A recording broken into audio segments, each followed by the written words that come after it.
When does our search for meaning begin? I was born into an Episcopalian family, which is sort of like Catholic light. I remember church being a countdown to brunch. I would tick off the time in my head, 20 minutes to pancakes, 10 minutes to pancakes. I wasn't religious. I wasn't non-religious. I just wasn't that interested in much more than pancakes at the time. But I remember that wondering about the afterlife and the meaning of my own existence began when I was 13, when my father died from multiple sclerosis. I couldn't see any meaning or purpose behind it, and since then I'd sort of blocked it out of my mind, living in denial of my own mortality. But the whole what's the point debate in my head started again with the events of September 11, 2001. That was the day that forced a lot of people to rethink their place in the universe. Suddenly, there was our mortality right on television. And that act of murder was caused by people who truly believed what they were doing was right. How can we all believe in things that are so different? And with the world in constant turmoil and things just seeming to get worse, I started to have a personal crisis. Why am I here, and what is my purpose? Am I supposed to start a family? Fight for some cause? What is the point of everything? The more I thought about it, the more questions I had. And so I started asking people these questions. I felt like I had to go to the source where these ideas and religions and philosophies originated. This documentary is my attempt to try to find meaning in the chaos. I started every interview, with the biggest question I could think of. Why do we exist? That's a hard question. Why do we exist? The cycle of the nature. To serve God. Just to praise Him. To make a difference. Evolution. Non-existence has nothing to recommend it. Why do we exist? Because of our karma. I like to think that I exist to figure out why I exist. Sex. We exist to love. And chocolate. I'd have fun. To be caretakers of Mother Earth. Masturbation. I think you're speaking for the devil. Feeling emotions. The friends, the family. I think we exist because God created us because He was lonely. I think for me, the biggest thing is I don't give a shit. You should not be in a hurry to find out the answer. What is the purpose of life? What's the aim of life? Why do I exist? You know, these are the questions which would help you to find your path. Asking this question just seemed to raise even more questions. So I decided to travel all over the world and talk to as many different people as I could until I found the answer, that deep meaning that connects everything. Until I discovered how I should spend the precious time I have left on this planet. But first, I started with my friends, like my buddy Joe Keys. I believe in God, good orderly direction. This is a small crucifix, and I keep it just within reach of my bed, so at night during the dark hours of torment, you know, I could maybe look at the light glinting off of that and know that maybe if my heart were to suddenly seize up, at the last minute I could reach out to Christ if I so chose. One of the questions that it seems that's important in your work is suffering. Well, I think it's funny. To me, I think it's a cosmic joke. I don't know if it's mental illness or sickness on my part, but I think the fact that we all suffer from the day we're born till the day that we expire is funny. Jesus expects us to suffer. Why is that again, Mom? Because He died for us. The least we can do for Him is suffer.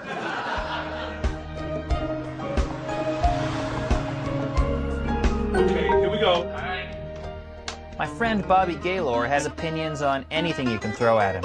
What do you think about death? I went to the coroner's facility here in Los Angeles. I was doing some research for a project, and when I went to the first crypt, and I was surrounded by 104 dead bodies, and they're all on gurneys. You can see them. They're not in drawers. And the feeling that I would have thought that I had standing in the middle of all those bodies was not the feeling that I had. I was filled with hope. Because all of a sudden it dawned on me, like, these people have no more choices in life, but I do. I still have tons of choices.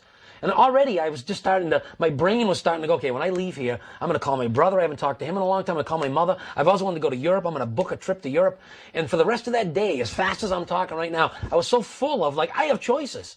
And you know, it went away. But for that day, I was just full of that because those people reminded me they don't have any choices left. But I do. I caught up with my friend Steve Fromstein at work, which for him is on stage. People say, I'll pray for you. Like I'm supposed to appreciate that. Like I can't pray for myself. Like God's up there going, I didn't know Steve was a friend of yours. course I'll help him. You never do it. You say I'll pray for you, and then you forget about it. And nobody ever comes back later and says, hey, what happened? I thought you said you were going to pray for me. I don't doubt God. I doubt his representatives. So far, God's never spoken to me. Only man has spoken to me, and men, as we know, are often mistaken and liars and motivated by other things other than the desire to communicate truth. When I was talking over my project with my neighbor, he told me that his kids were already pondering the big questions, and he suggested I do an interview. What do you think happens when we die? There is no afterlife. I'm gonna let you in a little secret there. There's no heaven, no hell, you die. Boom, dead. Like a blindfold on your eyes and you can't think anymore. I think it's a lot better than eternal happiness personally. A world with only happiness is a world with no point. And I'd feel like a puppet. I'd feel controlled. I can't feel pain. I can't feel anything but this happiness. I'd hate it. I felt like I needed to broaden my scope to find some experts, people who've already wrestled with these questions. So I started looking around Southern California, and I found my first guru. In these transcendent parts, my name is Aha. So what is your occupation? You just call me a transpersonal undoing agent. Aha holds regular seminars where he teaches people how to conduct the energy of their lives. With each tap of my foot, I crush your obstacles. Whatever it is that is holding you back, whatever kind of doubt, go ahead and confront me with it. My childhood and upbringing in India, which believed in predestiny and fate, and then my adult years here, which is essentially manifest destiny. And I find myself struggling between the two. In all cases, whatever direction you go, whether you end up swept away by fate or recognized as some great hero of destiny, you're gonna be fucking forgotten. And to know that you're gonna be forgotten and to do it anyway is the definition of courage. How do we know, or how can we figure out what our purpose is? Like, I have no idea. I don't even know where to start. I hate to be the one to break it to you, but see the person next to you? They're your purpose over there. And the person on the other side of you is your purpose over there. What you talk about when you're looking for purpose is a fucking recognition. Part of the problem is that we go through life worrying about little details, like paying bills and taking out the trash. And it isn't until you have speed bumps like illness and death that force you to think about the why question. Do we have a purpose? The expansion of consciousness, the expansion of the human mind. To accept Christ as their Savior. Purpose is to know God. Our main purpose, human being, is for salvation. Man's purpose is to chase women. Our purpose is to maximize our number of living descendants. Love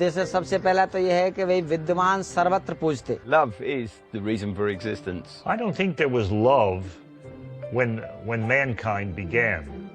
I think there was only stay alive. I suspect one of our purposes is to witness the universe. For the first time, as far as we know, anywhere ever, there's a species that could colonize the entire cosmos. What matters is not what we think our purpose is, but that we feel like we're part of a purpose that's greater than ourselves. The immediate purpose coming to mind for me is to be radiant as fuck.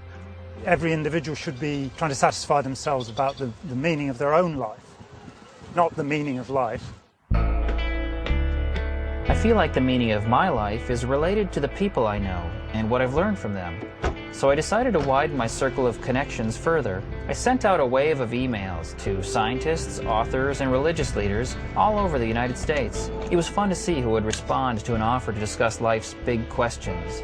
My first stop was in Santa Cruz to meet with an astrophysicist. If anybody has an idea about where we come from, maybe the guy who studies how stars are born and die will have some clues. Well, it all started in this universe about 14.7 billion years ago when there was a Big Bang, maybe one of many. And in that Big Bang, there were created only a couple of elements, hydrogen and helium. And you can't make very much in the way of interesting life or even planets out of just those two elements. Helium's inert, hydrogen has nothing to react with. And so beyond those two elements, we look to the stars for their creation. The first stars made the first heavy elements. And as time passed, more and more stars evolved, some of them dying as supernovae, and they produced all of the 80-some-odd elements of nature that we know of. We are stardust. The universe evolves. Stars evolve. People evolve. Everything that is alive evolves. We may be the path towards some ultimate intelligence, some ultimate life in the universe that would be virtually indistinguishable from what we call God. When you ask people why they're here, God seems to come up a lot. Is there a God? Yes, there is a God. You can't prove there's a God. I believe there is. ブディストにとって超越者たる神というものは存在しません。 There's no word for it, we just call him the creator. Is there one God or many gods? Only one. God is only one. 不单独是信仰神，而且很多很多神仙。 I don't want to say that I think God is purely a figment of people's imagination. But it is. I don't think you can define God. God is the answer. And he's omnipotent. He's everywhere. He's everything. If he's omnipotent, can he make a weight which is so heavy that he can't lift it? God is inside. God is self-realized soul. God is nature. Nature is God. God is love. I think when we have found love, we have found God.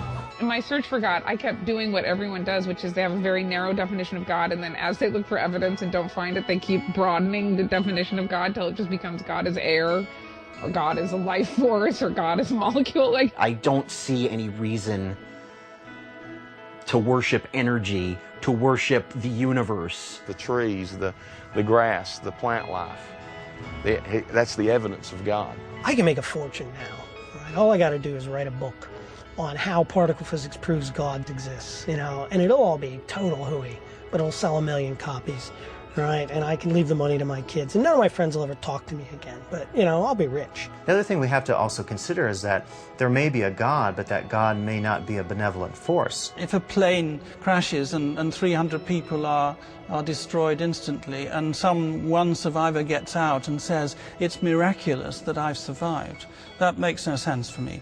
Because what about the people who died as Yeah, well? I mean, if God behaved like that, then logically, why didn't he stop the plane from crashing in the first place? That would be a completely arbitrary God with whom, you know, you might fear such a God, but you wouldn't love him, would you? No. I can't sit here and tell you anything about who God is unless that experience happens to you. I would like to believe that God exists in every good deed. I take the concept of God as a challenge, not an answer. The variety of definitions still made me wonder just how big a player is God in the overall answer.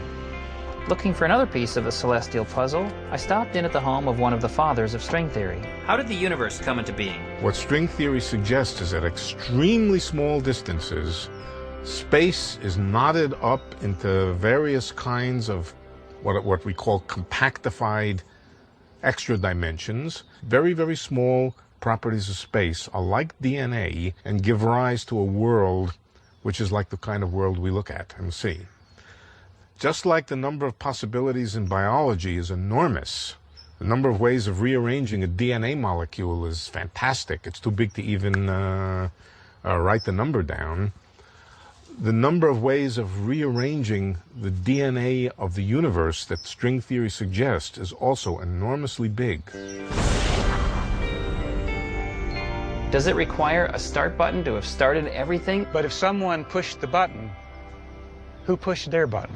God, we believe, created himself. We are an accident. Everything created is one thought in the life of God. Boom. Was there nothing before the big boom? Was it just a vast void and a sudden boom, and then that developed into, you know, human beings at McDonald's? Somehow there is a source. You know, why is there something rather than nothing? You could just as easily ask, why should there be nothing instead of something?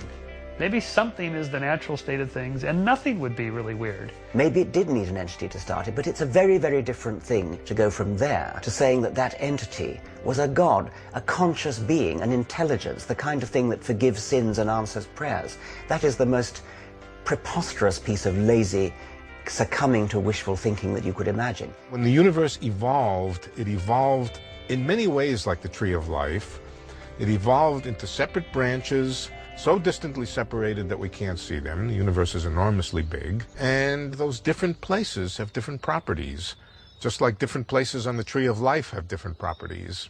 and in some tiny, small little fragment of it, things happen to be just possible for us to exist. Where do we live?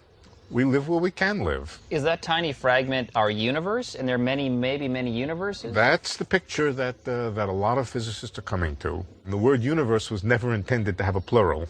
I'd never thought of the concept of multiple universes before. The idea was almost impossible for me to think about what that even means.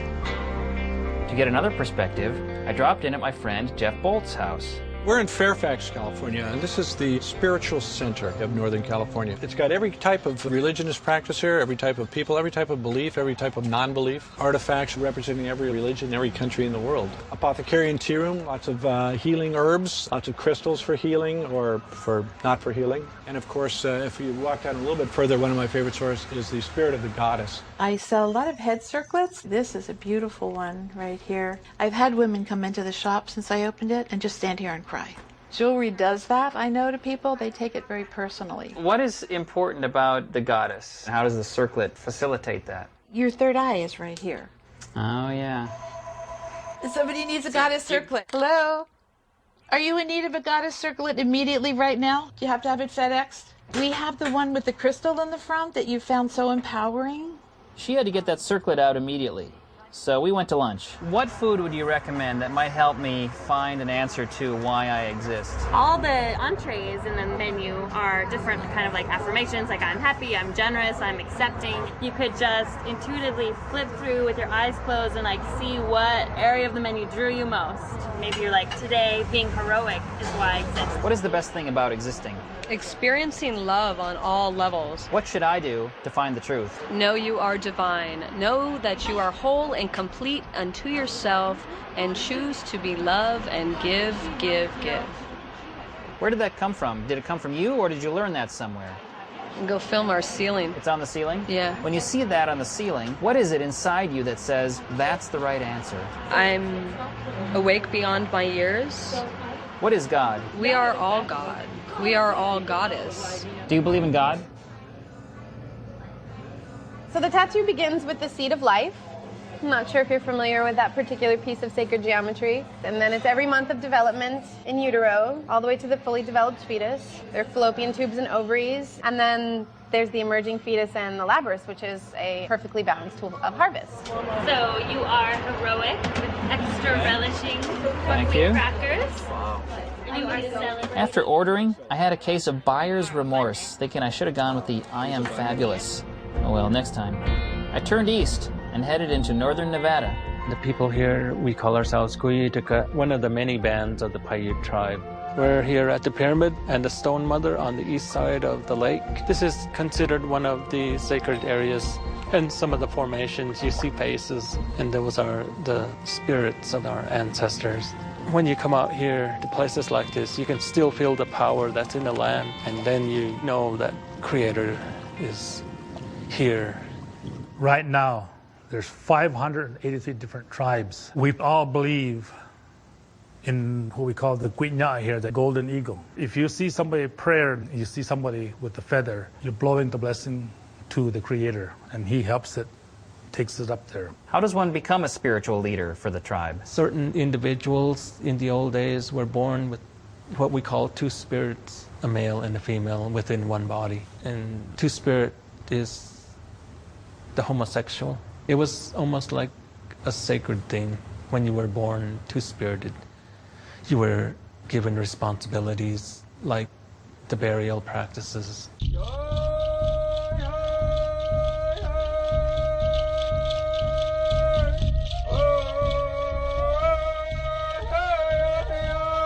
This is Papoose Meadows. In June 1866, there was a massacre. They killed men, women, and children. The spiritual gathering we do is remembering all our ancestors that have been killed here. We watched our ways disappear. They outlawed the language, they outlawed the religion, the spirituality. The people are buried along the ridge. We had to give offerings for them to let them know that they need to go on to the next world. They're settled now. Is there an afterlife? Well, I gotta admit, I hope so. Well, the afterlife would be the place where all the people I've loved went. Where is it located?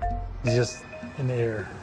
you know, in heaven I'm going to be perfect. I'm going to have abs of steel, and I'm going to have, you know, I'm going to be chiseled, and I'm going to have a great tan. In a way, it's a mirror of ourselves, because people look into the afterlife and say, this is what I want to have happen to me. And then they try to live up to that portrait they make. When we consider all that it entails and that there is so much human pain and suffering involved, if it was for no purpose other than to be going to oblivion after physical death, then outrage would be very sad, and we would all be hoodwinked and foolish people.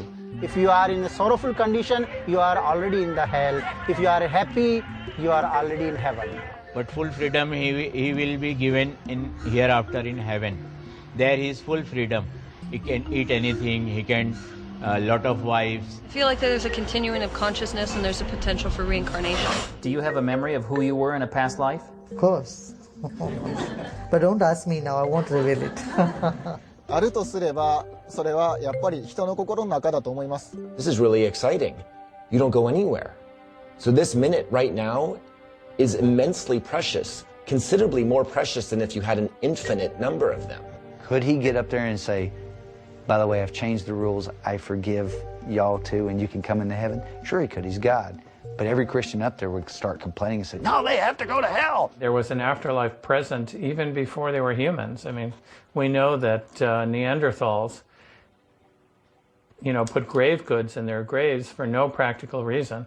So it must have been because they felt that the people would have needed them. Without the afterlife, a lot of people find it very hard to find meaning in life. I guess for me, the question of the afterlife boils down to, should I live my life for now, or should I live it for later? Still living in the moment, I got back on the road and headed south to Texas.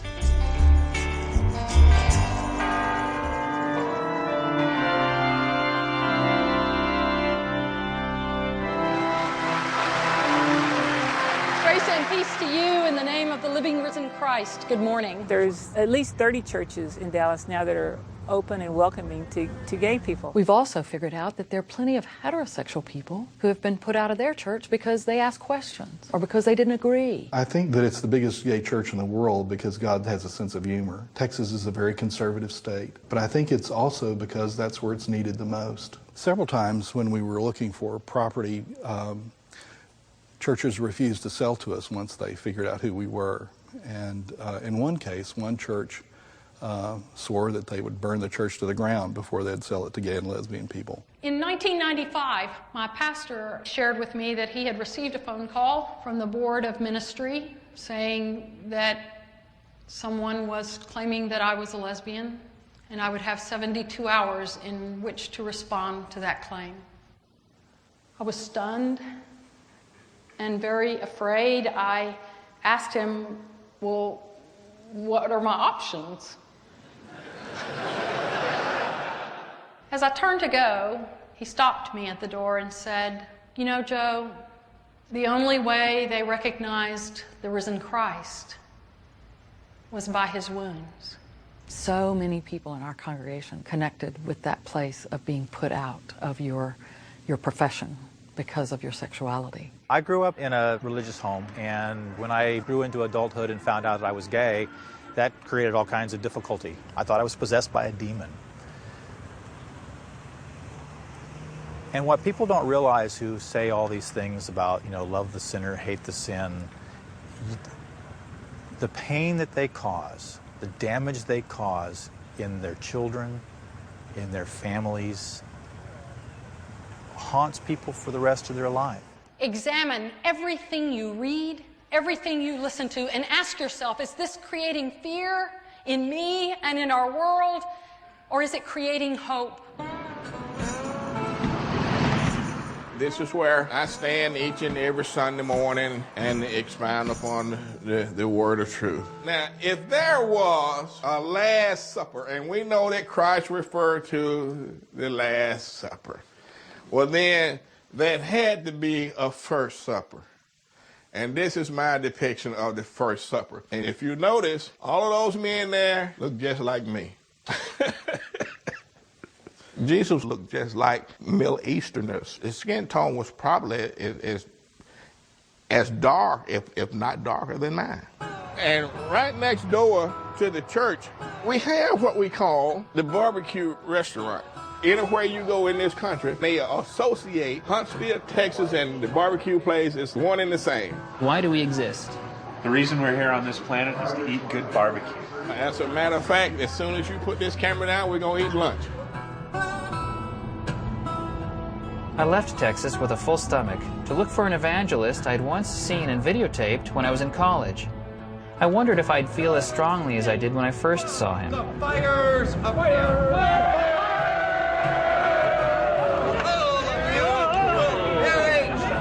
Die in your sin. I found Brother Jed again, right where I'd last seen him, on a university campus. The Bible warns us that the unrighteous shall not inherit the kingdom of God. My style is called confrontational evangelism. Get a husband, get pregnant. That's what you girls were designed for. Then you also have a womb.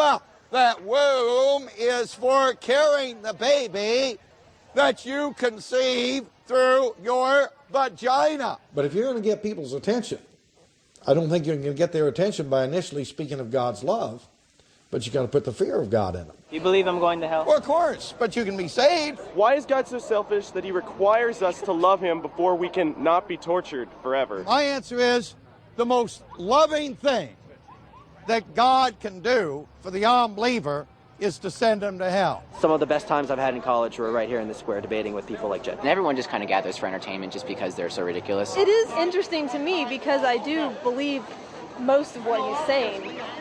And I have to admit, in my head, I am ridiculing him at the same time because of how radical he is. There's a war going on, a war for your souls. On the first day that I saw you, your eyes met mine. Repent and believe the gospel. The kingdom of heaven is at hand. There's a day of judgment coming, a day of wrath coming. Flee from the wrath to come in the everlasting, ever-loving arms of Jesus Christ. What is sin? Every time we sin, it's as if we put Jesus back up on the cross. Many religions will take regular human behaviors and call them wrong, sinful. And so you're going to be beholden to these priests for an absolution from what is natural, and that is the greatest con game in all of history. But if we look at religious societies all over the world, we see there is, no shortage of sin there. So religion has not been able to stop sin. Every single moment is like a test for us. Why is it that God wants to test us? Because he loves us. And some sinful activities you have to suffer for 7 lifetimes. आप कुछ करोगे तो ठीक है, नहीं तो आप बकरी बनना पड़ेगा, भेड़, कुत्ते, बिल्ली बनेंगे आप. ये बन जाए मेंढकी. The punishment for sin is enjoyment. The punishment is stoning or 40 lashes or whatever, and it's all written out in the Torah. Sin is that which eats you up from inside. Thought can be corrected. The deed done caused the damage.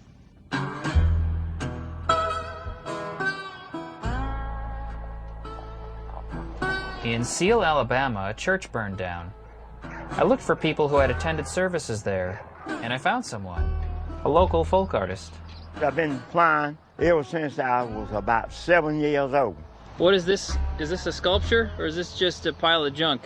Oh, this is a tractor. This is a tractor that I used to fly with right here. Somebody lit the water out and blew the motor up there. So as soon as I get the right man here, I get it fixed and start running again. It don't need nothing but the motor build. Is that right? Oh, yeah. Is this a run again? Oh, yeah, he'll run. He got everything on. I draw day in and night in and day out and night out. This is Eve and that's Adam. The snake worked with Eve and made her disobey God and Adam. And that's what fired up the whole congregation. The church I go to just recently burnt down. Why do you think God would let a church burn down? There's something he's displeased with. I was talking with a white man, and he said they got dinosaurs today in a cave. I don't think they have dinosaurs. They might have bones, They have alligators. Well, I got alligators down there on my pond, and the law don't allow me to touch them. It's one so large that when the cars seen crossing the road, they stop and don't run over me. But now if I walk out there, they'll run over me. Yeah, they'll run over me. That doesn't seem fair. It's not fair, but that's the way you do. And the law come and told me that this land here, my land, belongs to the alligators, and just let me stay here. But I pay the tax, but the alligators is the ruler over the land.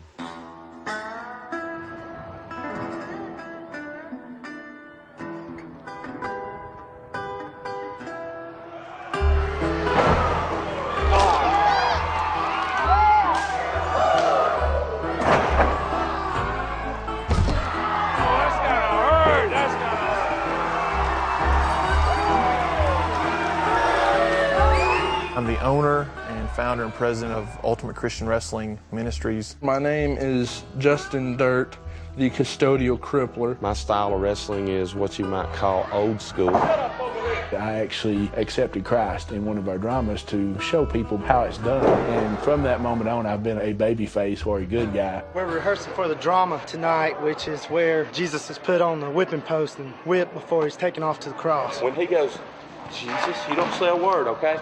You holler, seize the prisoner. Seize the prisoner. Tie him up. God showed me and put it in my heart there that this is what he wanted me to do. God, we just pray, Lord, that you would allow us to go out there and to bless you, God, with our performance tonight. That souls would be saved, hearts would be touched, and lives would be changed. Amen. I will be in the main event tonight facing beautiful Bruce.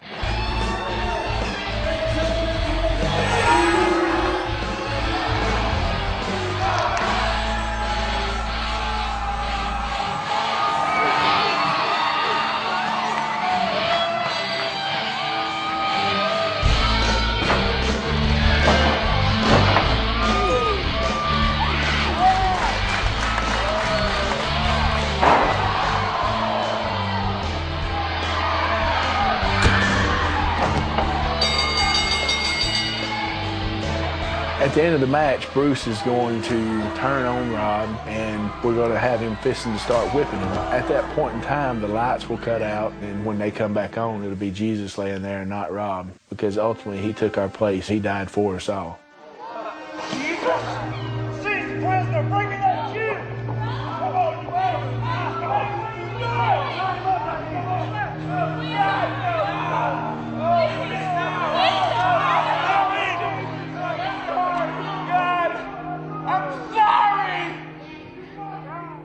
I don't know of any other ministry out there that does it the way we do it.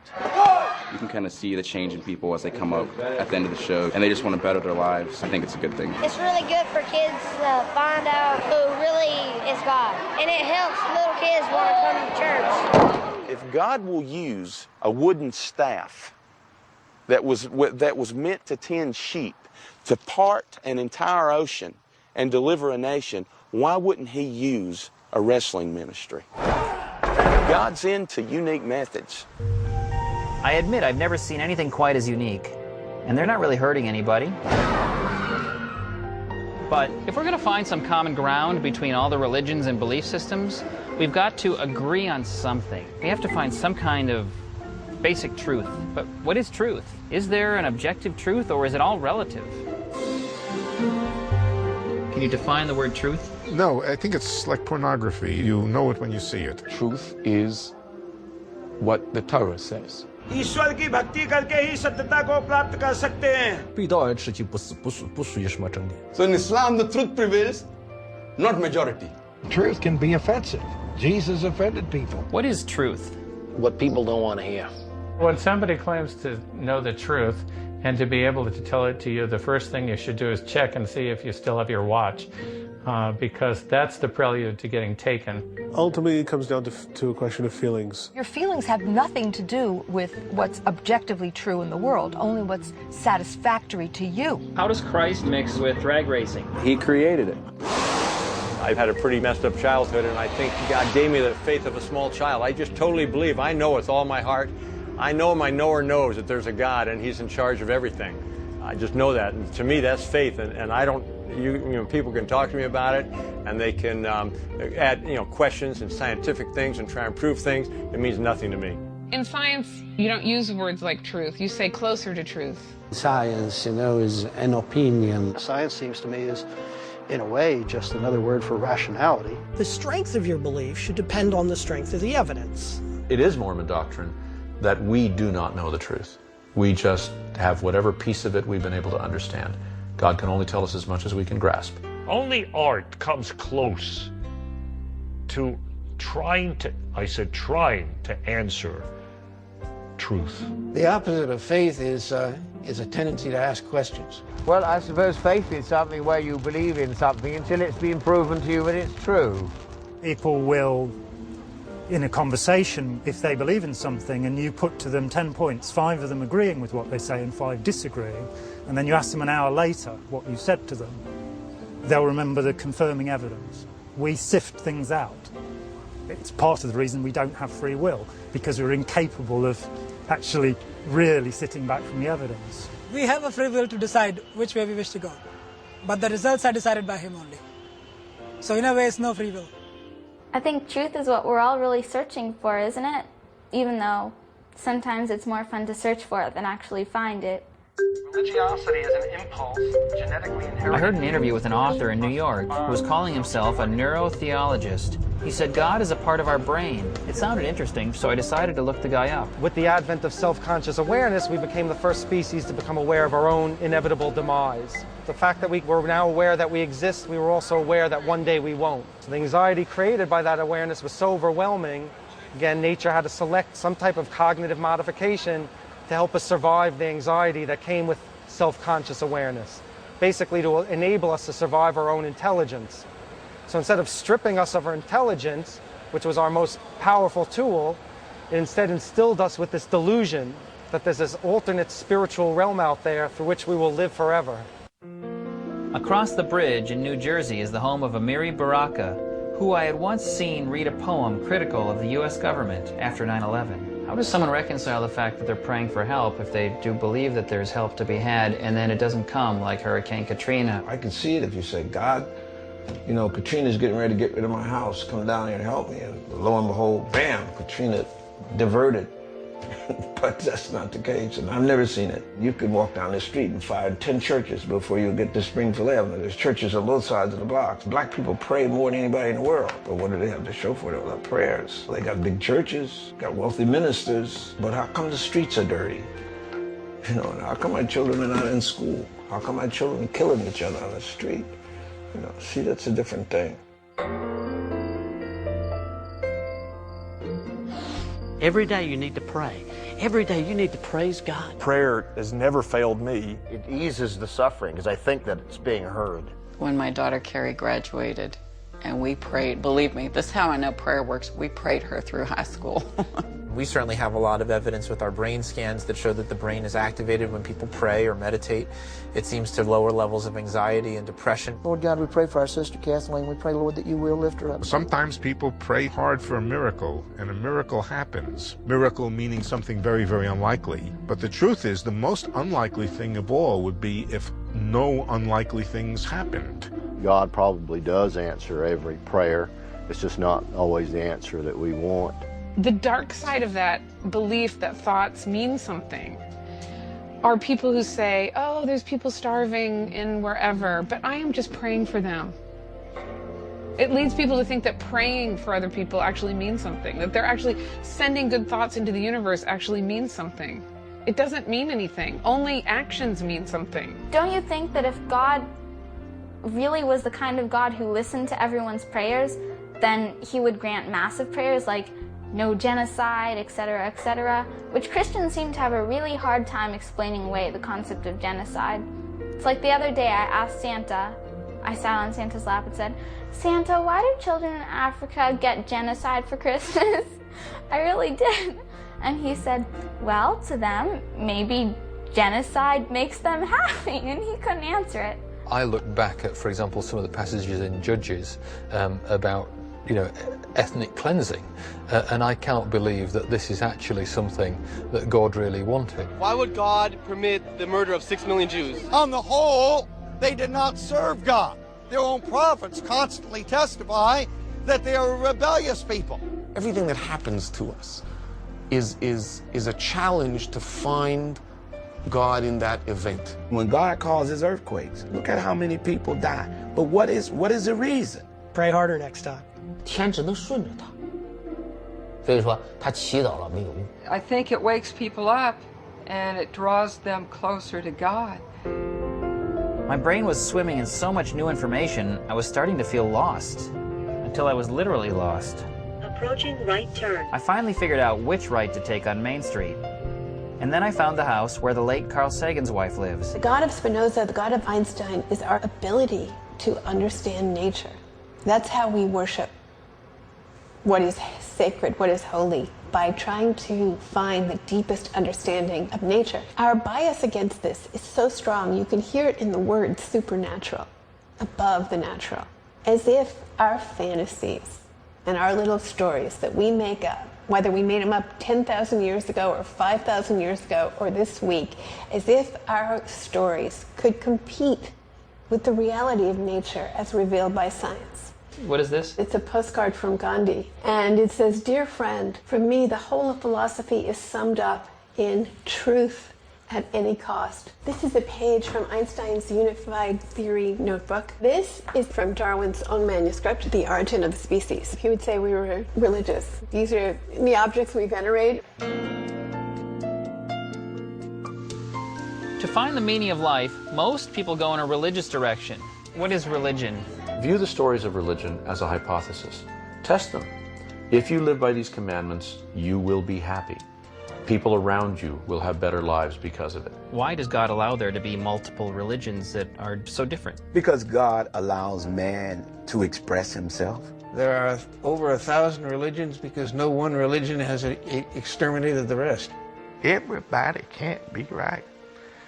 Hopefully, I'm not wrong.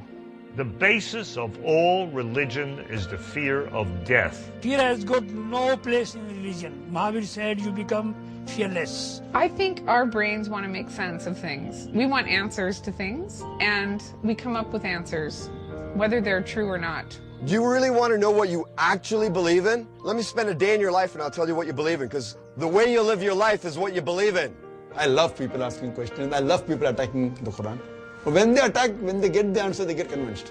The person that confronts them as the opposite point of view is their liberator. In science, whenever we see a diversity of viewpoints, at the end of the day, they all become unified because there's one reality. If religion is talking about something that is external to us, then all of them will likely follow, I believe, a similar path. In Rhode Island, I stopped for lunch on my way to meet with the guy who wrote the textbook on the psychology of religion. Why do humans develop religion? Freud argued that religion is an attempt to recover the security of infancy. Whenever that child, infant, finds itself in a position of need and cries out, almost magically, the mother appears. The child has an illusion that he or she has caused this being to appear. So that happens over and over, thousands and thousands of times. Those repeated experiences of being taken care of almost magically by this wonderfully empathic being remain there in the unconscious. Later, when we as adults find ourselves again in a position of need, we call out again, typically in the form of prayer. In Boston, I had an appointment to meet with a Harvard psychologist who studies what makes us happy. Is having children part of our purpose? People tend to be a little less happy when they have children than when they don't. A little less happy at the point in the marriage when the children are little or adolescents than when the children are non-existent or grown and gone. Recent studies suggest that when you're interacting with your children, you're about as happy as when you're doing housework. The fact of the matter is that our day-to-day lives with our children are rough. They're difficult. They're hard work. And it makes us a little less happy. Nonetheless, it gives us the kind of meaning in our lives that when we reflect on our own lives, sends our happiness shooting up into the stratosphere. I guess it depends which thing you want in life. Do you want a life where 23.5 out of the 24 hours You're doing pretty well, you're doing what you like, and you're enjoying it. But when you reflect on the meaning of your life, you say, maybe it doesn't add up to much. Or do you want one of those lives where 23 and a half hours you're working hard, you're toiling, you're saying, no, not now, not yet, I already told you. But every once in a while you draw a deep breath, you look at the whole thing and go, wow, here I am fulfilling my purpose as a mammal. Not much makes me happier than good food, and I knew just where to find that happiness. Santarpio's Pizza, East Boston. What we have here is where we make the pizza. This is the oven. It's a rotisserie oven. What is the secret? There is no secret. As you can see, there's pasting tomatoes. Put them in a pan, you add salt and water, and you cook them. That's the secret. There's no secret. Are you superstitious about anything? No. I believe in UFOs. If a UFO came down and said, you want to go for a ride? See ya, sweetheart. I'm gone for a long ride. Give me a couple of Bud Lights and a couple of Jacks. See you later. I said goodbye to Big Lenny. I had to get back to Los Angeles because I wanted to catch up with Brother Jed, who was going to be preaching at UCLA. But first I grabbed lunch with my friend Steve Fromstein. How's the search going? Have you found any answers yet? It's going pretty well. I feel like I'm making some progress, but it still feels like something's missing. Maybe you gotta leave the country. Have you ever noticed that wherever somebody's from, that's what they believe? That's a good point. I've always wanted to discuss this stuff with like an expert of some kind. You want to meet Brother Jed? Who's that? He said, repent and be baptized. God's gonna cast you vagina lickers into hell lickety-split. I have a question. This gentleman has a question. If Jesus died for our sins, why does anybody go to hell then? Your past sins are forgiven, but not your future sins. If you're retarded and you go to heaven, are you retarded in heaven for eternity? God is the healer. If he's the healer, then why couldn't he heal you when you're alive? He could, and he has. Is there any evidence today that there is a God? I've never heard anybody really get around the design argument. We know these glasses had a maker. And then we get to thinking how much more intricate the human eyeballs are. So because man is very intricate, he must have had a creator. Is that correct? Yeah. Then isn't God more intricate than man? When God, what are we defining as God? I'm talking about, of course, the God of the Bible. Why is it so hard to believe that man evolved out of nothing when we believe that God existed out of nothing? Well, God has always been. Do you believe that Adam and Eve were the first man and woman then? Yes. If God created Adam and Eve, then where did the different races come from? I would speculate that as certain people intermarry, they begin to develop distinct characteristics. So you're saying if you took a country where there was only Caucasian people, eventually with them intermarrying with each other, you'd get Chinese people and black people and Indians? I think over a certain time it might have something to do with the climate. So you're saying they would adapt to their climate, and that's what evolution is? I don't believe they all have a common ancestor. Do you believe in cavemen? I believe there are people living in caves now. Do you think maybe 6,000 years from now there'll be a few new races? The Bible says that God is made of one blood, all peoples. And, we're all the human race. I don't know why it bothers me so much what people believe, but I think it is serious, that's what wars are based on. That's what hatred and all that is based on. It matters. But if there is a God, I'm in a lot of trouble. But I guess if you say you're sorry at the end, it's all right. I took Steve's advice and decided to go to the countries where many of our beliefs actually originated, like Israel, Italy, China, and India. It was definitely a challenge to decide which countries to visit. And how do I choose who to interview? I mean, what qualifications does somebody need to have an opinion on the infinite? Hi, I'm Roger. What's your name? My name is Adi. I'm a Muslim, Shia Muslim. I was in the Air Force. Where? Officer in the Air Force in Iran. Why is there suffering? No one in the world, I believe, born to have fun. Do you think we evolved or were we created? God created everybody else. We started from Adam and Noah, whatever, then. Well, I enjoyed this conversation. Thank you very much. Aside from the Native Americans' approach, all our basic philosophies and religions in the U.S. are imported from somewhere else. I chose Israel as my first stop because it's the source of the Western religions, Judaism, Christianity, and Islam. I began my search in Jerusalem. The Hill of Calvary, which means place of the skull, is supposed to be the site of Jesus' crucifixion. Nobody knows exactly where Jesus was buried, but the tomb in the Church of the Holy Sepulchre stands in for now. The stone of anointing is where Jesus' body was prepared for burial. Supposedly, whatever touches this death stone absorbs good vibes. Nearby is the Wailing Wall, where Jews come to pray and to mourn the destruction of the Second Holy Temple 2,000 years ago. Muslims also claim the wall as a holy site, because they believe it's where Muhammad tied up his winged horse. I was there on a holiday, so I took part in a Jewish ritual that's a request to God for rain. I wanted to get some answers, so I found a rabbi. This is our house in the Har Nof section of Jerusalem. We're now entering the Sukkah. This is the week of the festival of Sukkot, which takes place a week after the holiest days of the year. We do everything that we do in the course of the week outside in this Sukkah. Why do we exist? If we define existence as that which God has, because the one thing we can say about God is that he exists, he is, he has a state, he exists in a state of absolute isness. In Hebrew that's called yeshut, isness. In no way, shape, or form can I define myself relative to those terms, meaning that's a level of reality that is completely beyond time, completely beyond space, completely even beyond finite or infinite. God isn't even infinite. He creates infinite reality and he creates finite reality. He's beyond both, which helps solve the problem how the philosophers asked, how can it be that an infinite God creates finite reality? Judaism doesn't see a problem whatsoever because God's not infinite. God's completely beyond limitation. Infinite reality itself is limited by virtue of the fact that it can't express itself in a finite way. Finite reality is limited to the extent that it exists within the context of some sort of finite space, finite time. God is beyond both. Well, that gave me something to think about. In Italy, San Giovanni Rotondo was the home of a miracle worker named Padre Pio. He had wounds, or stigmata, that would appear on his hands and feet once a week when he was alone in his room. Padre Pio said he believed that love of God and suffering were the same thing. The Vatican banned him from celebrating Mass because they thought he was insane. Then they made him a saint in 2002, and now pilgrims come here to be cured, and to buy dolls with bleeding hands. Nearby, in Loreto, I ran into the Archbishop, who is assigned to the Padre Pio shrine. Can all religions be right? I think no. I know that in the world there are many and many religions.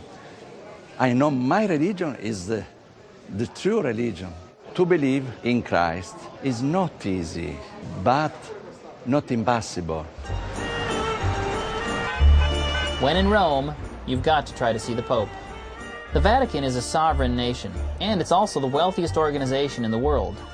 I was lucky enough to be there for one of the Pope's public appearances. Hey, Pope! Pope! Over here! Why do we exist? I figured I'd try again after his speech. After the resurrection, it was John who recognized the risen Lord standing on the shore and pointed him out to Peter. After the speech, I made an appointment with the bishop and the press agent in charge of seeing the Pope. They said it's easy to meet the Pope. You get about 10 or 20 minutes, as long as you donate 20 grand. You know, it's for the orphans. I think $200 is the most I would have gone. When I didn't cough up the cash, the bishop thanked me and put me back out on the street.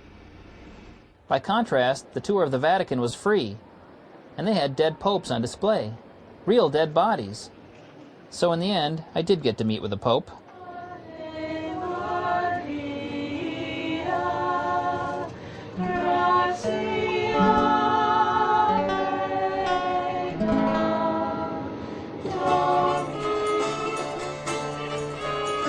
In England, there is a 7th century Anglican cathedral 2 hours north of London in the town of Ely.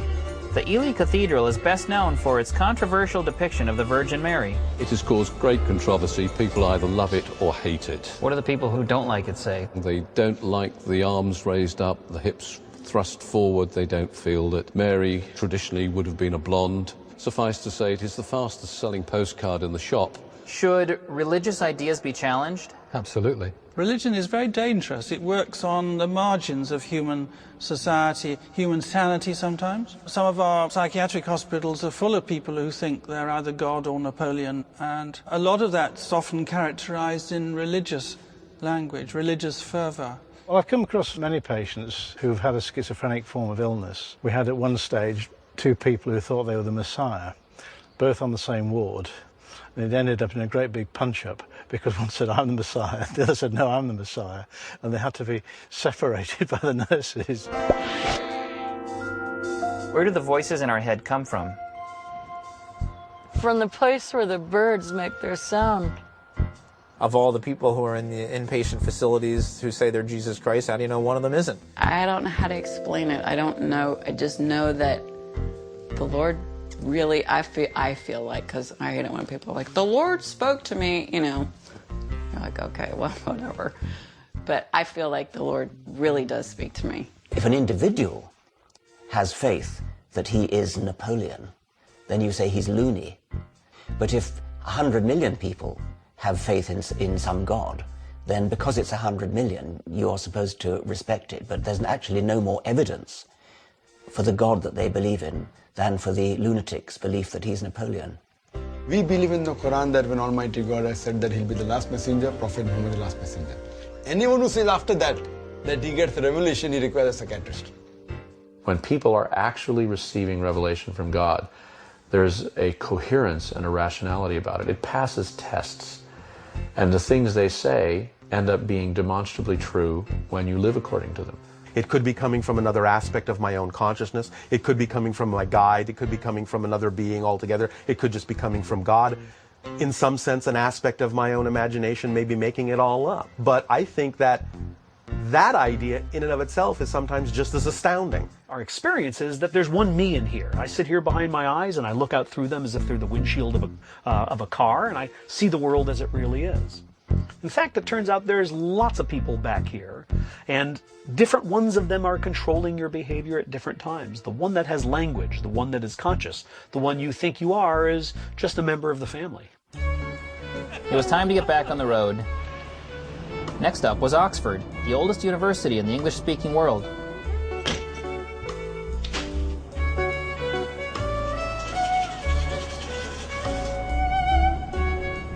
I figured these guys at Oxford should be able to come up with some concrete answers. Particles, in fact, don't exist. Consider, for example, a particle we all know and love, the electron. They're all the same. You know, if you produce an electron on the other side of the universe and you brought it here and compared it with an electron, they're the same. It's not in the same way that you pick up 2 red billiard balls and say, you know, these are pretty similar. We say they're identical. This is because the electron, as a separate, distinct entity, doesn't really exist. They are merely bumps in something called a field, which is a property of space and time. And if it's true for the fundamental particles in nature, it's true for everything that makes them up, including us. And so, at some level, we don't exist. Even though I may not exist, I decided to go through with my next interview. If you look out into space, you see this enormous universe. What we can see 100 billion galaxies, and each one has 100 billion stars. We look at all of that, and we say, you know, why do we exist? It's got to be all about us. If you went back to the Big Bang and started all over again with the same materials, started the universe again, would you get the same result, the same universe that we have now? The short answer is no. There are quite a number of inherent sources of randomness in the processes that lead from the Big Bang to where we are now. And that randomness would guarantee that the universe would not be identical. Now, it would be very similar. The question, why are the laws of physics the way they are, would be we're just observing those that allow beings like ourselves. What is the origin of the universe, and how does that affect our origin? Yeah, let me think about a good way of addressing this. Don't bullshit me. Yeah. Oh, you caught me, man. And I can go on for hours like this if you want me to. Ooh, look at the time. The particle physicists could have kept me busy all week, which would have been fine, but I wanted to see what Oxford's resident heretic had to say. Is there a God? No, almost certainly not. The God idea is very emotionally appealing for various reasons. It's very nice to feel that you're being looked after. And I think another reason is that a lot of people don't understand the nature of scientific explanation. And so they think that you actually need a God to explain existence, which is actually doubly wrong. Not only do you not need one, it's positively counterproductive if you're trying to understand the nature of existence. I also met with an author who is an ex-Scientologist and wrote a book about his experiences. I believe that dismissing religion, as scientific atheists are seeking to do, is a terrible mistake. They're the new theologians.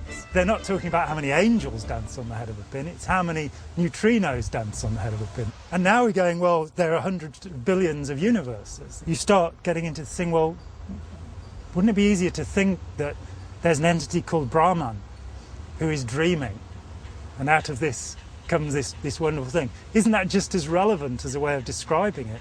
Because it's beyond human comprehension anyway. Well, there's one place everybody agrees holds all the answers. Some say Stonehenge is an astronomical observatory. Others a religious, healing, or burial site. Some believe the wizard Merlin moved the stones from Ireland, where Stonehenge had been constructed by giants.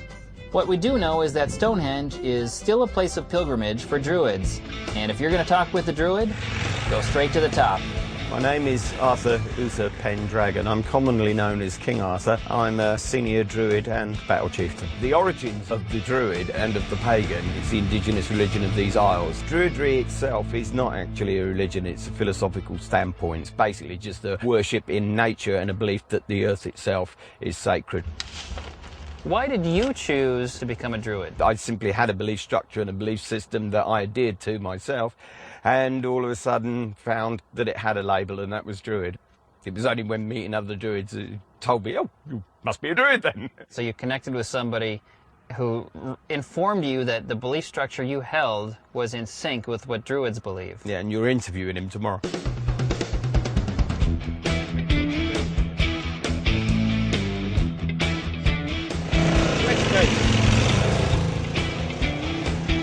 My name is Rollo Morphling.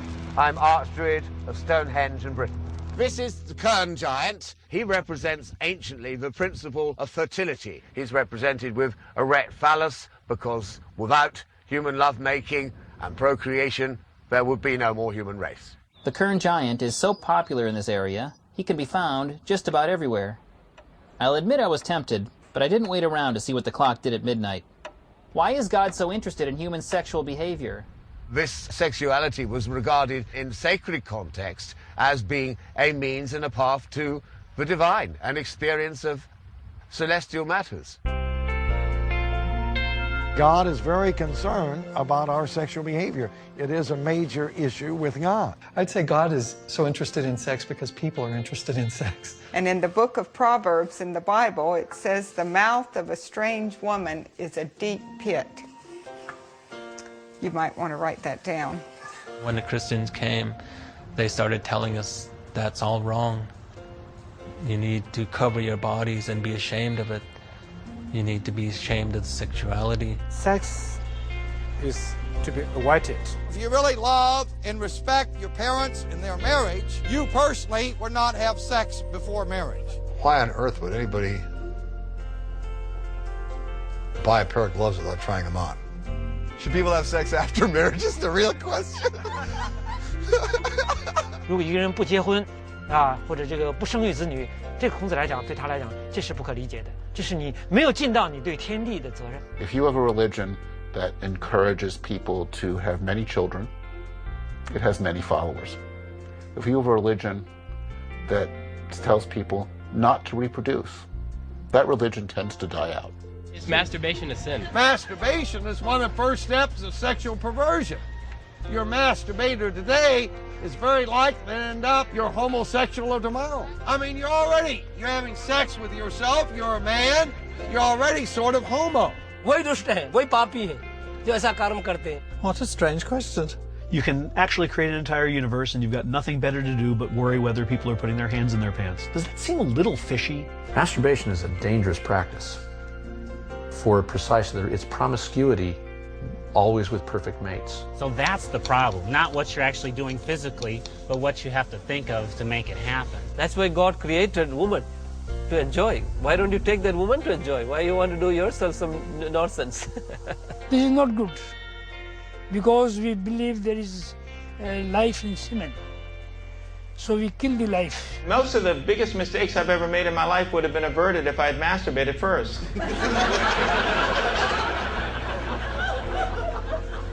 I mean just sexual mistakes. I mean, like, say you're mad at your boss, or you're not going to go in there, I'm going to tell him you masturbate. It's like, you know what? Maybe just take a nap. It's the natural birthright of every child when they reach puberty is masturbation as a prelude to full sex and lovemaking, isn't it?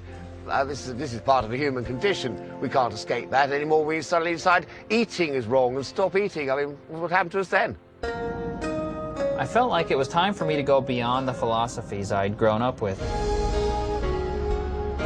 China is the other philosophical pillar between Eastern and Western thought. It's the source of Confucianism and Taoism. I was a little bit nervous about being in China, mainly because it's illegal to do any interviews without government approval, and I was there without any official approval. I started out by touring the biggest historical landmark in Beijing. The Forbidden City is where you would find the emperor in ancient times. He was regarded as divine, literally as a son of heaven. I think they're practicing red light, green light. I didn't want to offend any of the guards, so I thought I better find myself a local guide who could help keep me out of trouble. This is the South Gate, also named Meridian Gate. The main gate at Tiananmen Square was originally called the Gate of Accepting Heavenly Mandate. A portrait of Mao Zedong has hung there since his death in 1976, and people now venerate Mao as a god.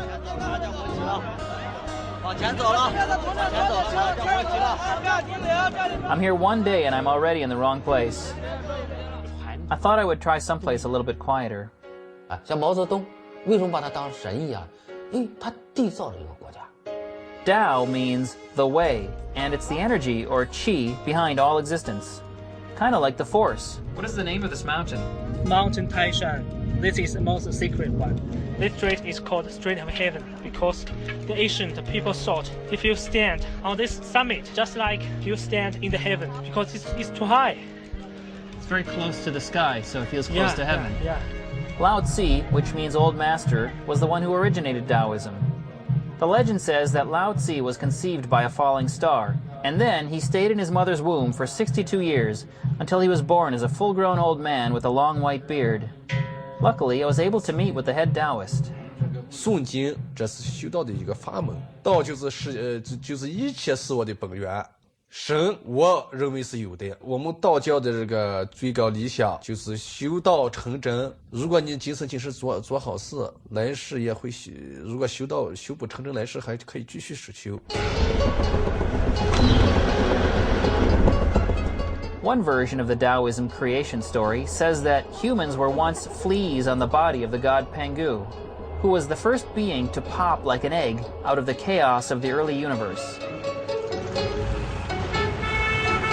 Fortune-telling and astrology are traditional Taoist pursuits. 属猴的是你的地雷，就是在饮食方面上、煎炒方面上、油炸方面上的东西少吃一点。 Ironically, the next stop was for some chicken fried rice. When the menu said fresh chicken, I didn't realize just how fresh they meant. Our chef took the order and then she walked outside and strangled a chicken. Hello.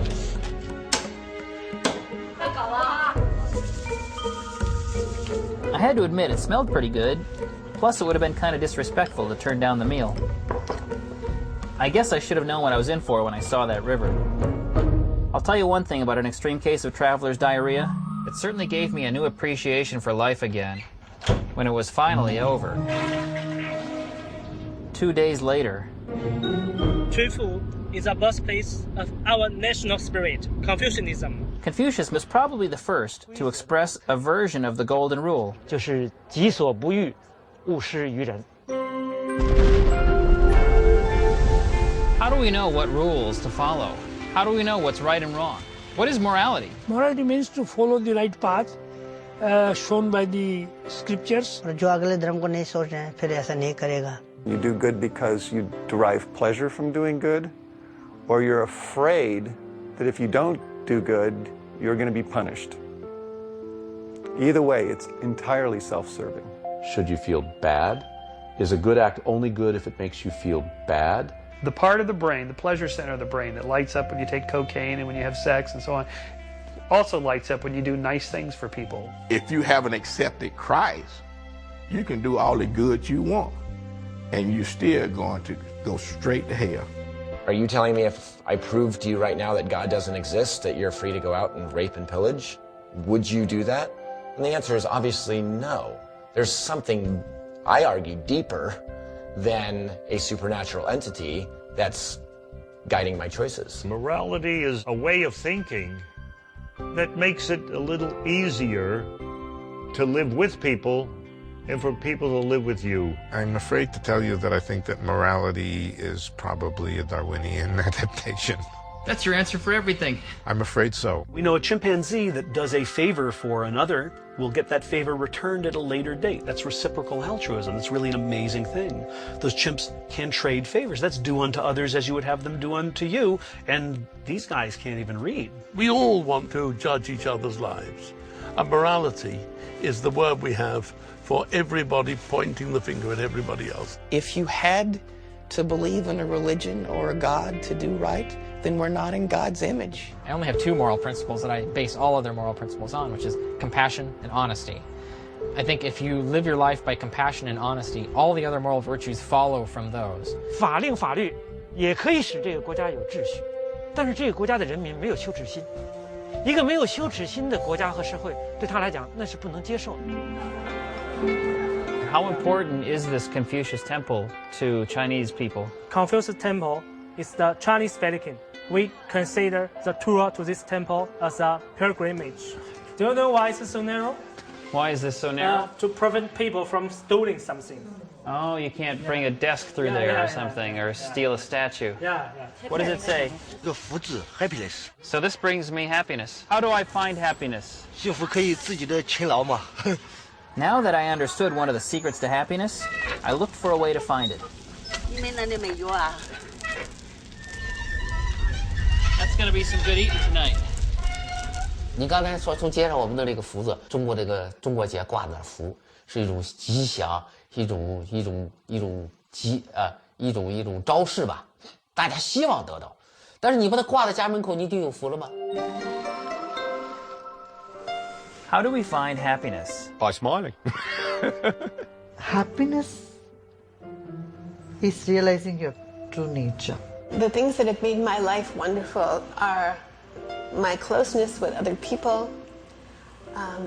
Marijuana has been a fantastic part of my life. But a person cannot have joy without a relationship with God, because joy is eternal. Making the argument that you have to be religious or believe in God to be happy would only be made by somebody in a particular religion who feels that that's the only way they can get it. Happiness is a byproduct of having purpose and meaning. It isn't a goal. Ultimate happiness, that comes from only understanding the nature of your mind. Happiness seems to be related to several different neurotransmitters such as dopamine and serotonin. Nobody can really be happy. You could have moments of happiness, moments of joy. But life is very difficult unless you're a total idiot. Then you can be happy. 如果你总觉得自己那个欲望太大的话，总觉得自己所以我们在道教里面在《道德经》里面就提倡要知足。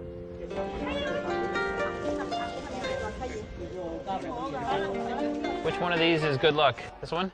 Yeah. It's very quiet and very peaceful here. Graveyard. Yeah. When does my good luck start? Now. Right now? Yeah. It's a good place to come and get away from the city. You can talk to the dead people, because they have to listen. They have no choice.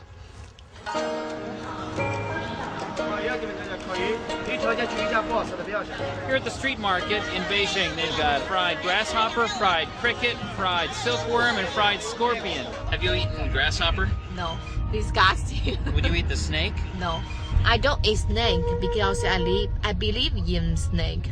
Snake for Chinese people is the fortune god. When I was small, my granddad told me if the snake on the roof of your house, just leave it there, and you can get fortune. Well, I hope you dream of a snake tonight. Thank you. I found it interesting that even though China is officially atheistic, a lot of their culture and traditions are still influenced by superstition. The final country I wanted to learn about was India, the source of some of the oldest religions on the planet. The biggest difference I noticed between Eastern and Western religion is that in the West, we look outward for God. In the East, they look inward.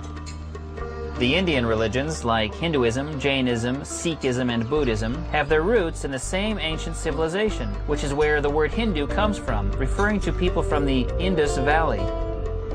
Varanasi is the holiest city in Hinduism. 80% of the people in India today are considered Hindu. Worship of nature, the river, the sun, and Mother Earth is important to Hindus. People come to die in Varanasi. They believe that bathing in the Mother Ganga will absolve them of all their sins. Dying and being cremated here frees you from the cycle of death and rebirth. The cremation fires burn 24 hours, consuming thousands of bodies per month. The bone and ash that remain are shoveled into the river or spread over the bodies of the sadhus, the Hindu holy men. The sadhus put on painful-looking physical displays, partly to show as celibates they have full control of their sexual urges. Also, it prepares the body for the spiritual path.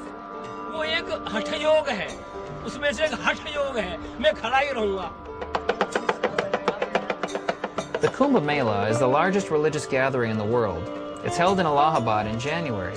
It's exciting and overwhelming, and with over 50 million pilgrims to contend with, I figured I'd better find a local guide. Now we are in the Allahabad where the Kumbh Mela is going on. People are coming from all over the world and they are so much spiritualistic about this experience. Many people look here, this with a man with all his things on his head. So the people are going towards the Ganges site. This is the Kumbh Mela. One of the Hindu priests I met there was a sadhu. This one belongs to a sect that renounces all worldly possessions, including clothing. Before joining that lifestyle, they have to attend their own funeral, and they're considered legally dead. I don't know. I know only Sri Ram, Jai Ram, Jai Jai Ram. दिन में रात में 24 hours Ram no खाना no पीना no you come also with आप भी उसी में आइए. No trip to the Kumbh Mela is complete without ending up at the banks of the Ganges, where the spiritual cleansing takes place. They say a dip in the holy waters is like being with God. I felt myself being swept up in it all, becoming part of the celebration. The people were so open and they were willing to show me how to focus attention on the inner self via the spiritual third eye, or the eye of the soul. If we're going to a better place, how exactly does that happen? What is a soul? The soul is another one of those fun game questions to play with your mind because you're afraid of dying. How is the soul created? Soul cannot be created. It is the nature of the human being. At the same time, maybe souls are coming from other places, other experiences, other planets, other dimensions. Everybody who's ever done a past life regression thing, and I've heard literally hundreds of these people say, oh, I was with Jesus in my last life. I'm going like, why wasn't anybody just sweeping the streets or anything? Every living beings have been our mother in previous lives. So mother comes first in our practice. So we like women on top. Anything that was created by God has a soul and a feeling. Trees have feelings. According to Islam, animals don't have a soul. The soul is particular to human beings. I'd like to have my dogs again when I'm in heaven. When your body no longer exists, when it is buried, you are still just as conscious as you are right now. You need the brain for consciousness. Can a soul exist outside our body? I don't know, I'm afraid to cut myself open and find out. Soul is not there, brain will not work. The soul is a type of wishful thinking that resides in the frontal lobe. The brain is the very same thing that all of this is occurring in. This whole experience is the brain of God. South of Delhi is Agra and the Taj Mahal, which is actually a tomb. It was built by an Islamic emperor for one of his wives. Near Agra is Mathura, which is where Krishna was born. Krishna is considered by Hindus to be a divine being, an avatar, or a god in the flesh. In order to improve their karma, the Jainists try to avoid harming all living creatures. Their holiest symbol is the swastika and the ahimsa, which symbolizes nonviolence. It has got its own philosophy and based mainly on the 5 fundamental principles: non-violence, truth, celibacy, non-stealing, and non-possession. Senior monks embrace nonviolence to the point of wearing mouth coverings to prevent insects and germs from entering their bodies and being killed. Could you explain how karma works? Like if you take the example of where a baby is born blind. The baby is born blind because of his karma acquired in the past life. This is good for those who are having very mental problem. If they sit in pyramid helps them get concentration. How does meditation work? Body is steady, mind is calm and quiet, breath slowed down, there is no thinking, no vibrations. Simply feeling the self-awareness. Mahatma Gandhi was a Hindu, but he grew up surrounded by the Jain influences, which is how he learned at an early age the ideas of nonviolence and mutual tolerance between religions. Gandhiji always believed that God is not God per se, but godly qualities, the positive qualities, they are within you. What you see here are the clothes that he was wearing on that last day when he was shot. There was a group of Hindu fundamentalists who did not want Gandhiji to go to Pakistan, who felt that Gandhiji was soft towards Muslims. So it was the difference in religion? Yeah, it was religious. Yes, it was a difference in religion, which for Gandhiji, all religions were the same. Gandhi said, God is at the bottom of both good and evil. He directs the assassin's dagger no less than the surgeon's knife. Gandhi's memorial bears an epigraph believed to be his last words, He Ram, which translates to, O God. We have to use religion to diminish our negative tendencies instead of becoming fundamentalists.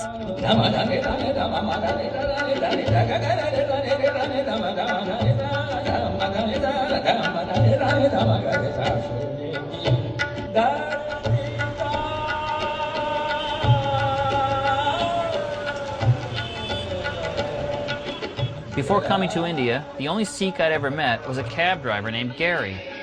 But I wanted to find out, who are the Sikhs? Could you explain, what does the word Sikh mean? Sikh means a student, a learner, a disciple. But at that point, who is not learning? Isn't a Hindu or a Muslim or a Christian or a Jew or a non-believer learning? Everyone is a Sikh. The three main requirements of a Sikh are meditate on God, which they interpret as the universe itself, work hard and honestly, and learn to share. So anybody can come in, help prepare food, can come for join for lunch or dinner. No bar on anybody as such. Religions are simple schools of thoughts of management of societies at large. As to how do you organize people, organize masses, make people learn to be in harmony, not only among themselves as a disciplined individual or as a group, but also with the nature. Bodh Gaya is where Prince Siddhartha attained enlightenment around 530 BC and became known as the Buddha, or the Enlightened One. Buddhists believe that Bodh Gaya is the center of the universe. When I arrived, I had a hard time getting to sleep. When somebody gets married there, they like you to know about it. All night long. The next morning, I set off for the temple.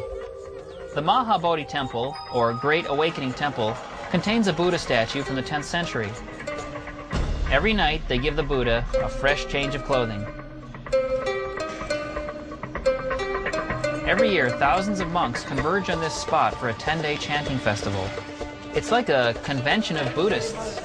The reason why I came here is to pray for the world peace. Buddha gives peace and knowledge for all. Most important thing is get enlightenment. Is it possible one of the many thousands of people here could be the future Buddha who's come here to be enlightened? Of course. Because he have completely understood the nature of the mind, nature of the existence. And then if we practice really hard, there will be time for us that we can attain enlightenment on same place here. When we do this, so that we are purifying the negative karma. When you start meditating, it all comes out. I'm remembering stuff that I didn't know that I knew, right? I mean, junk, like junk. I'm like, why is there so much junk in my head? It all comes back when you start cleaning house. Holy cow. Don't think you forget anything. Garbage in, garbage out. The Buddha sat under the Bodhi tree and he meditated for an entire week until he understood everything. Then he spent a second week standing and staring up at the tree without blinking while it all sank in.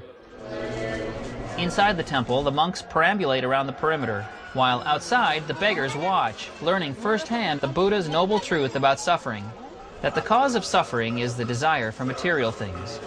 And as soon as you stop desiring things, you will stop suffering. 苦しみっていうものを受け入れます。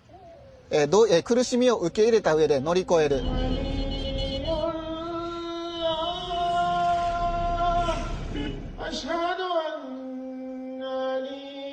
Throughout history, countless people have proclaimed themselves to be God, the Savior, the Messiah, the Avatar, and there are a half dozen still living avatars in India right now. One self-proclaimed God, who died in 1969, was Meher Baba, and his followers still gather at the site of his tomb every year on the anniversary of his death.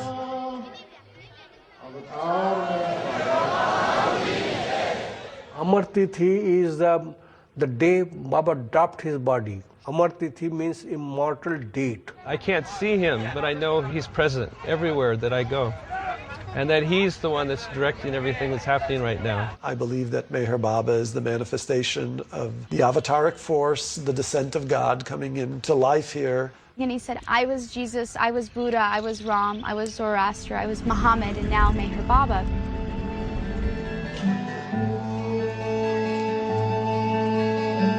You are the Ancient One, the highest of the high, beloved God. Help us all to love you more and more and more and more, and still yet more, till we become worthy of union with you. Beloved Baba said, after I drop my body, the physical remains will rest here, and this hill will become an important place of pilgrimage for the whole world. This is Meher Baba's tomb, and Baba said in the future, more people come here than even to Mecca.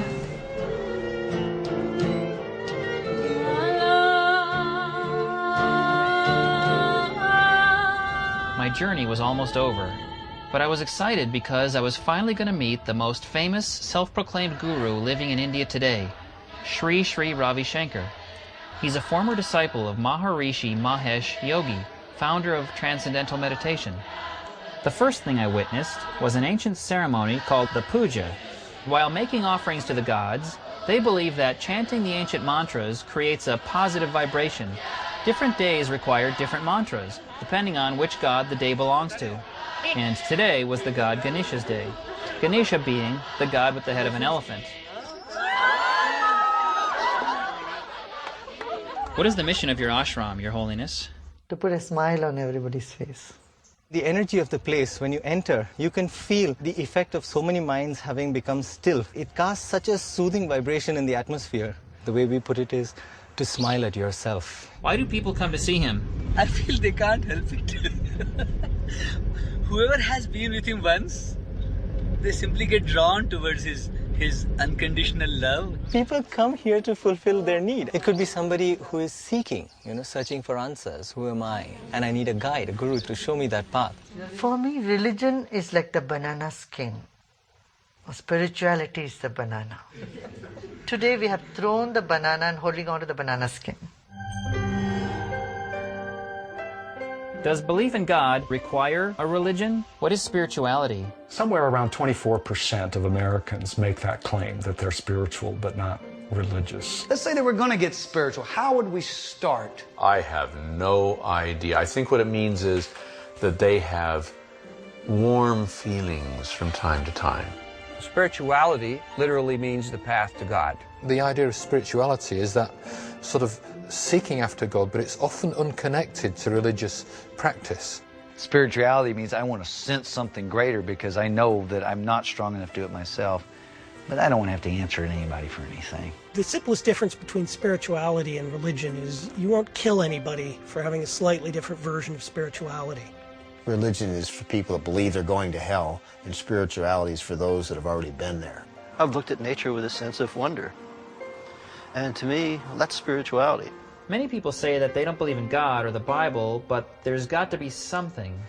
There's got to be something, yes. Well, of course there's something. There's a hell of a lot, and we don't yet understand it all. Science is working on it, and when we discover it, it's going to be even more wonderful than what we know at present. And God knows that's wonderful. God knows. That's wonderful enough. Finally, I was off to attend one of Ravi Shankar's world-famous meditation workshops, where thousands come to see him in person and pay tribute to him and be instructed by the master himself. Ravi Shankar said, every emotion has a corresponding rhythm in the breath, and regulating breathing can help people with their suffering. After the meditation, meditation show, we went to an after party where there was plenty of food, drink, worship, and where everybody got to watch His Holiness check his email. People say they come to you and you bring them joy, but do you think the joy comes from within themselves? Absolutely. Yeah, joy is one's nature. You only dehusk them, that's all. Stress is the husk which covers the joy, the light of it within a person. After meeting so many experts and gurus, with each new person I took the time to get to know, a new part of me awakened. The more I learned about people, the more I liked them, and the less judgmental I felt. I became less fearful of our differences. I realized how similar we all are. We all want love and peace and a few answers that'll help make life easier. We just want to get to the pancakes. So, as long as we are here, how should we continue to live our lives? Why were we placed on this planet? To strive and suffer and succeed, only to die. The only thing I'm certain of is nobody has the answer. Not yet, anyway. But we're getting a little closer every day. The only thing guaranteed is this moment right now. How am I going to spend it? I'm going to keep searching. Because you and I are on a journey. And when you stop learning and growing, you start dying. Is the world a better place for having had human beings in it? It's a better place for having had the righteous here. I have to sometimes think that God wonders, what have I done? Part of what it means to be human is to be religious. And what it means to be religious is to search for that meaning and purpose. Well, if past, present, and future is all the same, then who's to say what's better and what's worse? This is my philosophy. Get a Bible, read it, and live the way it tells you to live. Submit. It's so much easier when you submit. Don't inflict your path on other people. Express your love for others, one person at a time. Live simple and pure life. Whatever action you take, always think of the poorest of the poor. How is it going to affect that person? When you're living as a sacrifice for other people, for other beings, for this whole planet, you're going to be happy. Even if you're not happy, you're going to be happy. There's a part of you that's going to be fulfilled. Everybody is different. You know, just live with each other, that's all. It's nice to be important, but it's far more important to be nice. So here we are in the midst of this extraordinary evolutionary period called the technological revolution. And it boggles my mind that people are saying, well, it's all over. I mean, my God, we're just starting on a journey that is going to take us to a place that no one here can anticipate. It looks like the universe will continue to expand forever. If that's the case, at some point in the far, far distant future, the universe will be ripped apart by this expansion. That will be its doomsday. Unless we're wrong.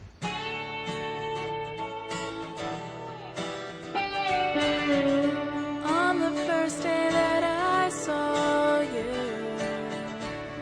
your eyes met mine. Now I'm so wrapped up in you, and I can't stop thinking